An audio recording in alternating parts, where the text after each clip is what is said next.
Hello friends, welcome. Coordinate geometry basics for class 10th part 5। आज हम जो topics cover करेंगे, first is the proof of area of triangle. Last video में हम अपना distance formula और सेक्शन फार्मूला कंप्लीट कर चुके हैं, प्लस एनसीईआरटी की एक्सरसाइज 7.1 और 7.2 भी हम कंप्लीट कर चुके हैं।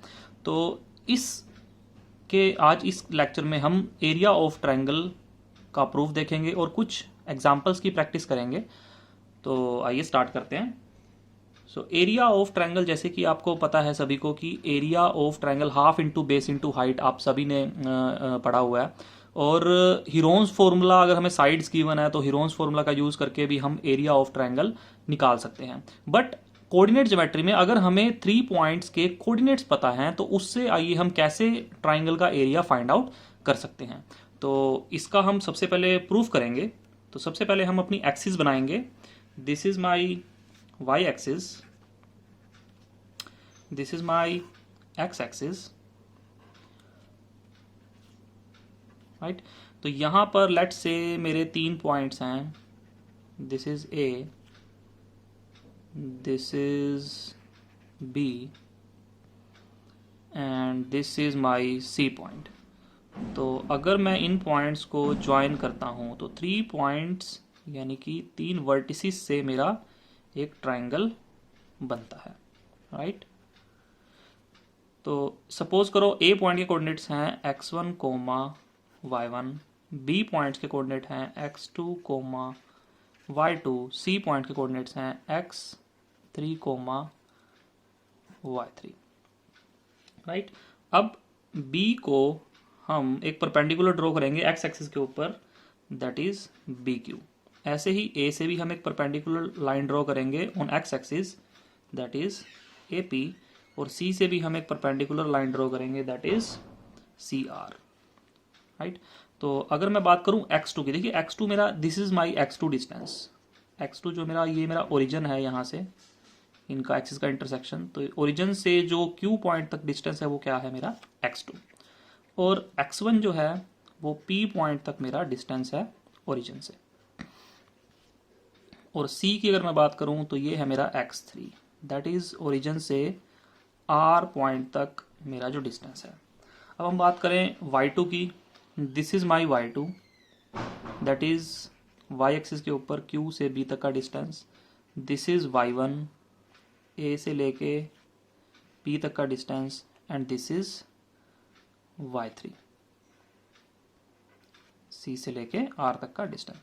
तो देखिए, इसमें अगर मुझे इस ट्राइंगल का एरिया फाइंड आउट करना है, मैंने इसको शेड कर दिया है सो दैट हमें इस ट्राइंगल का एरिया फाइंड आउट करना है। देखिए यहाँ पर मेरा ए बी क्यू पी मेरा एक ट्रेपीजियम है, राइट। ट्रेपीजियम क्या होता है, जिसकी 2 साइड्स पैरेलल होती हैं और 2 साइड्स नॉन पैरेलल होती हैं। तो इसमें जो पैरेलल साइड्स हैं that is B Q and A P, और नॉन पैरेलल साइड्स हैं B A and Q P. तो this is my trapezium. So यहाँ पर मेरा एक ट्रेपीजियम है, A B Q P is a trapezium.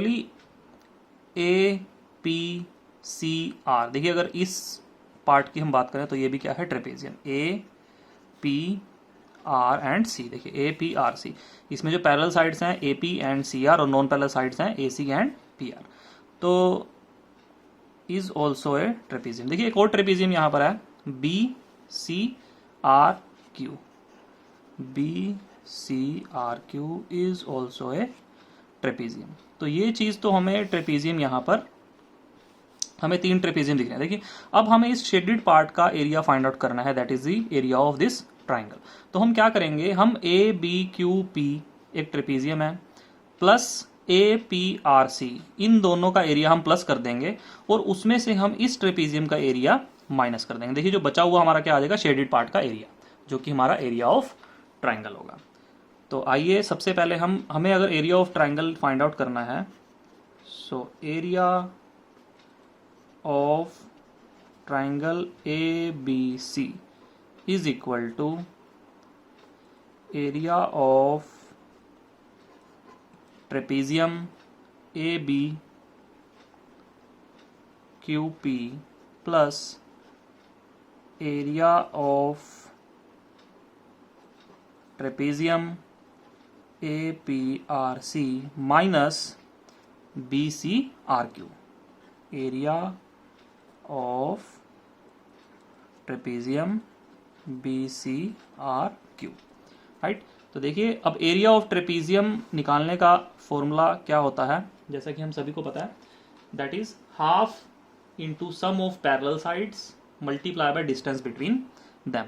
देखिए यहाँ पर मैं अगर एरिया ऑफ ट्रेपेजियम की बात करूँ, area of trapezium A P Q B, right, इसके एरिया की बात करूँ तो होगा हाफ ब्रैकेट में सम ऑफ पैरेलल साइड, देखिए पैरेलल साइड का sum, that is B Q plus A P, B Q plus A P multiply by distance between them. देखिए इन दोनों साइड्स में जो डिस्टेंस है that is the perpendicular distance क्या है, क्यू पी, तो क्यू पी, तो ये आ गया इस ट्रेपेजियम का एरिया। ऐसे ही सिमिलरली मैं इसका भी एरिया निकाल सकता हूँ, तो यहाँ मैं सभी एरियाज लिख सकता हूँ। तो सबसे पहले मैं half B Q plus A P into Q P, right, plus इस ट्रेपेजियम का area that is half A P plus C R multiply by P R, माइनस कर देंगे हम half area of trapezium B Q sum of parallel side B Q plus C R multiply by Q R, right. तो अब हम B Q की value निकाल लेंगे। देखिए बी क्यू क्या है मेरा, B Q this is Y two, तो यहाँ पर हम वैल्यूज पुट कर सकते हैं। तो area of triangle A B C is equal to, अगर मैं हाफ हाफ हाफ कॉमन ले लूँ तो अंदर बचेगा B Q plus A P, तो बी क्यू है मेरा Y two plus A P है Y one, right, multiply by Q P. Q P देखिए X one minus X two, X one minus X two, right, plus A P plus C R, A P is Y one plus C R is y3 and pr is pr, this is x3 minus x2। देखिए अगर मैं x3 में से x2 minus करूंगा तो मेरे पास ये pr आ जाएगा, तो इसको मैं लिख सकता हूं x3 minus x1 minus bq, bq is y2 plus cr is y3 और qr is x3 minus x2, x3 minus x2, right. अब हमें इसको सोल्व करना है और हम अपना एरिया ऑफ ट्राइंगल का की एक कोऑर्डिनेट ज्योमेट्री में जनरल फॉर्म फाइंड आउट कर सकते हैं। तो हाफ ऑफ, यहाँ पर सबसे पहले मैं y2 को x1 से मल्टीप्लाई करूंगा, दैट इज y2 x1, फिर x1 को y1 से प्लस y1 x1, फिर माइनस x2 y2, फिर माइनस x2 y1। देखिए मैंने इन दोनों को मल्टीप्लाई किया और एक्सपेंड हो गया। अब इसको करेंगे हम इस एक्सप्रेशन को x3 multiply by y1, so x3 y1 x3 y3 minus x1 y1 minus x1 y3। देखिए यहाँ पर माइनस का साइन है तो x3 को मैं y2 से मल्टीप्लाई करूँगा तो माइनस का साइन आएगा, that is x3 y2 minus x3 y3। अब ये माइनस माइनस प्लस हो जाएंगे, plus x2 y2 minus minus plus x2 y3, right.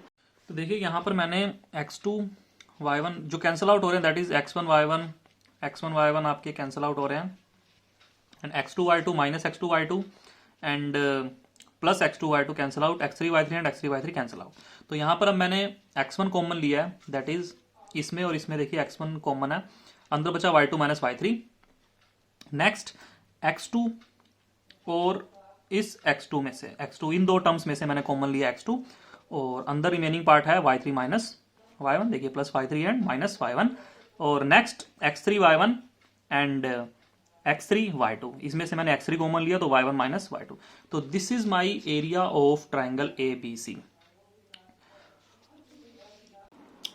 तो आइए एरिया ऑफ ट्रायंगल अभी जो हमने प्रूफ किया है उसको एक बार हम लर्न भी आपने करना है, बच्चों ने, जो भी स्टूडेंट्स हैं उन सभी ने लर्न भी करना है कि हम एरिया को लर्न कैसे करें। देखिए area of triangle A B C, तो हाफ, राइट, सबसे पहले देखिए x1 bracket plus x2 bracket plus x3 bracket, ठीक है। देखो वाई वाई वाली जो भी एक्सप्रेशन होंगी जो इन ब्रैकेट्स के बीच में आएंगी। अब यहाँ पर मैं देखिए अब जो अंदर की टर्म्स हैं उनको मैं इस टाइप से यहाँ पर लिख सकता हूँ, जैसे कि मैंने लिख दिया यहाँ पर 1 2 3। तो हम स्टार्ट करेंगे 2 से, that is y2 minus y3, right. तो y2 minus y3, next is y3 minus y1, y3 minus y1, and third is y1 minus y2। तो आप इस चीज से आपने एंटी क्लॉकवाइज 1 2 3 को घुमाना है और यहाँ पर अपनी y की टर्म्स नोट करनी है। So this is my area of triangle A B C. तो आइए अब हम कुछ क्वेश्चंस प्रैक्टिस करेंगे इस एरिया ऑफ ट्राइंगल से। सबसे पहले हम सिंपली एक क्वेश्चन लेंगे। आपको 3 पॉइंट्स दिए हुए हैं और आपको एक ट्राइंगल के 3 वर्टिसेस दिए हुए हैं और आपको एरिया फाइंड आउट करना है, राइट। तो यहाँ पर मैं वर्टिसेस लिख रहा हूँ, दैट इज मेरा ए vertex that is 5, 2 and B vertex 4, 7, C vertex 7, -4। देखिए यहाँ पर 3 वर्टिसेस आपको दिए हुए हैं और तीनों वर्टिसेस से आपको this is x1 y1 x2 y2 x3 y3। कुछ नहीं करना, आपको एरिया ऑफ ट्राइंगल निकालना है। आपको देखिए वैल्यूज पुट करनी है। सो अब हम इसमें वैल्यूज पुट कर लेते हैं। Area of triangle A B C is equal to half, फिर x1 की वैल्यू है 5 bracket y2 minus this is y2 7 minus y3 is -4। देखिए यहाँ पर y3 की वैल्यू -4 है और ये माइनस का साइन फॉर्मूला में, plus x2 is 4 and y3 is -4 minus y1 is 2 plus x3 that is 7 and y1 minus y2 and y1 is 2 -7। तो वैल्यूज मैंने पुट कर ली हैं, अब हम इसको कैलकुलेट करेंगे। सो 7 minus minus plus, 7 + 4 is 11, 11 × 5 plus 4 × -6 plus 7 × -5। So I can write this is 55 minus 24 minus 35। so this will be 1/2। इसको मैं 55 minus 24 minus 35 is -4, right, negative में आएगा। तो 1/2 मल्टीप्लाई बाय -4 इज -2, राइट। देखिए यहाँ पर जो मेरा एरिया है वो नेगेटिव में आ रहा है, बट मैं यहाँ पर नेगेटिव को कंसीडर नहीं करूंगा बिकॉज एरिया कभी भी नेगेटिव में हो नहीं सकता। So the area of triangle will be +2, right. इसका आंसर क्या होगा एरिया ऑफ ट्राइंगल का? +2। देखिए लेंथ, टाइम, एरिया, ये कभी भी हमारे नेगेटिव वैल्यूज नहीं हो सकती। सो यहाँ पर मेरा जो आंसर होगा 2 स्क्वायर यूनिट्स, इसको मैं लिख सकता हूँ, ओनली 2 स्क्वायर यूनिट्स। तो इससे रिलेटेड हम एक क्वेश्चन और करेंगे कि आपका इसी एरिया की जो एक एप्लीकेशन है वो आ जाती है एग्जाम में, एग्जामिनेशन पॉइंट ऑफ व्यू से काफ़ी इंपॉर्टेंट एग्जाम्पल है। दैट इज आपको k की वैल्यू फाइंड आउट करनी है। देखिए आपको पॉइंट्स दिए हुए हैं, a पॉइंट दिया हुआ है आपको 2, 3, राइट। आपको b पॉइंट दिया हुआ है 4, k। ये बड़ा ही इंपॉर्टेंट क्वेश्चन है। c पॉइंट दिया हुआ है 6, -3। CBSE HPSC के एग्जाम्स में जनरली ये पूछ लेते हैं कि ये तीनों पॉइंट्स आपके कुलीनियर हैं। हमें दिया होता है कि ये 3 पॉइंट्स आर कुलीनियर, राइट। तो आपको इसमें k की वैल्यू फाइंड आउट करनी है। देखिए 4, k है, तो कुलीनियर का मतलब है अगर तीनों पॉइंट कुलीनियर हैं दैट मीन्स तीनों पॉइंट एक ही लाइन में लाई कर रहे हैं। मैं कह सकता हूं कि जो मेरे A B C है, यानी कि A B C तीनों पॉइंट्स मेरे एक ही लाइन में लाई कर रहे हैं क्योंकि कुलीनियर है। तो अगर 3 पॉइंट्स से मेरा ट्राइंगल बनता है और तीनों पॉइंट्स मेरे एक ही लाइन में आ जाए, सपोज ये मेरा जो A पॉइंट था, ये B पॉइंट है, ये C पॉइंट है, ये कन्वर्ट हो गया ऐसे कुलीनियर हो गए, A पॉइंट मेरा B और C के बीच में आ गया, तो इसका एरिया क्या हो जाएगा? 0, राइट। तो मैं यहाँ लिख सकता हूँ कि जो मेरा एरिया ऑफ ट्राइंगल होगा that is area of triangle A B C, वो क्या होगा 0, राइट। तो अब मैं यहाँ पर एरिया ऑफ ट्राइंगल की वैल्यूज पुट कर दूंगा और उसको 0 के इक्वल करके मैं यहाँ से के की वैल्यू फाइंड आउट करूंगा। तो देखिए कैसे कर सकते हैं हम ये। तो सबसे पहले हम यहाँ पर एरिया ऑफ ट्राइंगल का फॉर्मूला ऑलरेडी मैंने ऊपर लिखा हुआ है, तो मैं वैल्यूज पुट कर रहा हूँ, राइट। x1 इज 2 ब्रैकेट में y2 minus y3 that is -3 plus x2 is 4 y3 minus y1 y3 is -3 minus 3 plus x3 is 6 y1 minus y2 that is 3 minus k। सो यहाँ मैंने अपनी वैल्यूज पुट कर ली हैं। अब मुझे ये जो एरिया है मेरा 0 के इक्वल है, राइट। तो 1/2 को मैं अगर लेफ्ट साइड में ले जाऊँ तो ये 0 हो जाएगा, तो 0 इक्वल्स टू, तो मैं इनको अब सोल्व कर सकता हूँ, दैट इज k प्लस 3, तो ये हो जाएगा 2k plus 3 to 6 minus 6 into 4 minus 24 and plus 18 minus 6k। So यहाँ पर मैं 2k minus 6k is minus 4k, right. तो this is my minus 4k and minus 24 plus 18 plus 6 that is 24। So ये आपकी जो वैल्यूज हैं cancel out हो रही हैं। देखिए 18 प्लस 6 24, 24 माइनस 24 0, तो minus 4k equals to 0। So यहाँ से मैं बोल सकता हूँ k is equal to 0 divide by -4 which is equals to 0। So यहाँ पर जो मेरी k की वैल्यू है वो क्या आ गई, दैट इज 0। तो इस टाइप से भी आपको क्वेश्चन है वो आ सकते हैं, और जनरली इसी टाइप से क्वेश्चन जो है वो पूछे जाते हैं। फर्दर जो क्वेश्चंस हैं एक्सरसाइज 7.3 के, वो हम नेक्स्ट वीडियो में कवर करेंगे। सो इस वीडियो में इतना ही, दैट्स इट, थैंक यू।